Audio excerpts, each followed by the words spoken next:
নমস্কার বন্ধুরা, তোমরা যারা মাধ্যমিক দিয়ে ক্লাস 11-এ ভর্তি হয়েছো এবং যারা উচ্চ মাধ্যমিক দিয়ে কলেজে ভর্তি হবে, তোমরা ফর্ম ফিল আপ করছো। তোমাদের জন্য অন্তত একটি গুরুত্বপূর্ণ কিন্তু স্কলারশিপ নিয়ে চলেছে, যেটা হচ্ছে জিএম মেরিট কাম স্কলারশিপ 2025। ছাত্রছাত্রী পায় 12,000 টাকা। এই স্কলারশিপের এইটুকু যে ডিটেলস কিন্তু আজকের এই ভিডিওতে বন্ধুরা কিন্তু আবেদন করতে চলেছি। আবেদন করতে গেলে কি কি যোগ্যতা লাগবে, ঠিক আছে, সঙ্গে কতদিন ডেট রয়েছে এবং কোথায় আবেদন করতে হবে, কিভাবে আবেদন করবে, সমস্ত কিন্তু আজকের এই ভিডিওতে এ থেকে জেড কিন্তু স্কলারশিপের বিষয় নিয়ে কিন্তু আলোচনা করতে চলেছি, ঠিক আছে। তাই প্রতি অবশ্যই ভিডিওটা প্রথম থেকে শেষ পর্যন্ত দেখার অনুরোধ রইল। ভালো লাগলে অবশ্যই লাইক কমেন্ট শেয়ার করে দেবে। এবং সরকারি স্কলারশিপের পাশাপাশি এটা একটা বেসরকারি স্কলারশিপ, এটা কিন্তু সবাই কিন্তু আবেদন কিন্তু করতে পারবে। চলো এই তো যে ডিটেলসটা তোমাদেরকে নোটিশটা পড়ে শোনাচ্ছি। পশ্চিমবঙ্গের ছাত্রছাত্রীদের বিভিন্ন সরকারি স্কলারশিপের সঙ্গে বিভিন্ন প্রাইভেট সংস্থা এবং সমাজসেবী সংগঠন আর্থিকভাবে পিছিয়ে পড়া ছাত্রদের পড়াশোনাতে সাহায্য করতে করতে এগিয়ে এসেছে এরকম একটি স্কলারশিপ জিএম স্কলারশিপ। এর পক্ষ থেকে পশ্চিমবঙ্গের নির্বাচিত পৌরদের 12,000 টাকা স্কলারশিপের ঘোষণা করেছে। কারা আবেদন করতে পারবে? অনলাইনে আবেদন করবে। অনলাইনে কিন্তু সমস্ত কিন্তু আবেদন কিন্তু তোমাদের চলবে, ঠিক আছে। তোমরা অনলাইনে আবেদন করে কিন্তু তোমাদেরকে স্কলারশিপে কিন্তু যেমন স্বামী বিবেকানন্দ স্কলারশিপ আছে সেই রকমই কিন্তু প্রসেস, ঠিক আছে। এক নজরে দেখে নাও জিএম স্কলারশিপের, ঠিক আছে। এবং প্রয়োজনীয় কী কী যোগ্যতা সময় লাগবে, বৃত্তির পরিমাণ কত লাগবে, প্রয়োজনীয় নথিপত্র, আবেদন শেষ তারিখ কবে, সব কিছু বলবো, ঠিক আছে। এটি হলো একটা প্রাইভেট স্কলারশিপ, তোমরা তো বললামই। এবার ঠিক আছে, বৃত্তির নাম হচ্ছে জিএম সেবা সমেটর, মানে জিএম সেবাচিক মানে merit cum scholarship, GM scholarship যেটা বলে। এবং যোগ্যতা তোমার কী কী লাগবে স্কলারশিপে সেটা দেখো। মাধ্যমিক পাস, উচ্চ মাধ্যমিক পাস করে কলেজ পড়ুয়া এবং যে কোনো পেশাগত কোর্স ইউজি, ঠিক আছে।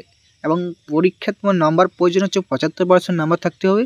এবং স্কলারশিপের পরিমাণ হচ্ছে 12,000 টাকা পর্যন্ত তোমাদের দেওয়া হয়। এবং আবেদন মূল সম্পূর্ণ তোমাদের অনলাইনে কিন্তু আবেদন লাগবে, অনলাইনে আবেদন করলেই হবে, এটাই বলা হয়েছে। এবং প্রয়োজনীয় যোগ্যতা সম্বন্ধে কী বলেছে, এই স্কলারশিপে আবেদন করার জন্য পুরোদের পরবর্তী ক্লাসে 75% নাম্বার নিয়ে উত্তীর্ণ হতে হবে। স্নাতকোত্তরে পুরোদের ক্ষেত্রে 65% নাম্বার নিয়ে উত্তীর্ণ হতে হবে। এবং পেশাগত কোর্সে পড়ুয়াদের ক্ষেত্রে 50% নাম্বার নিয়ে উত্তীর্ণ হতে হবে, তারা এই স্কলারশিপে আবেদনের যোগ্য।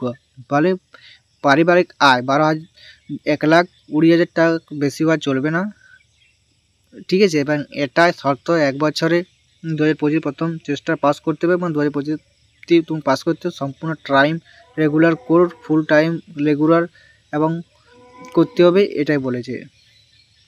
সঙ্গে 9 থেকে 10 75%, সর্বোচ্চ মেয়াদ 2 বছর। এবং 11-12 75% 2 বছর। এবং যারা গ্র্যাজুয়েশন তারা হচ্ছে সিএম 75%, আর্টস 65%, মানে সায়েন্স 75%, আর্টসে 65%, 2 থেকে 3 বছরই পাবে। এবং পোস্ট গ্র্যাজুয়েশনে সায়েন্সে 60% এবং আর্টসে 50%, 3 বছর, এটা বলছে। এবং ঠিক আছে, এটাই বলা হয়েছে। বৃত্তির পরিমাণটা তোমরা দেখে নাও।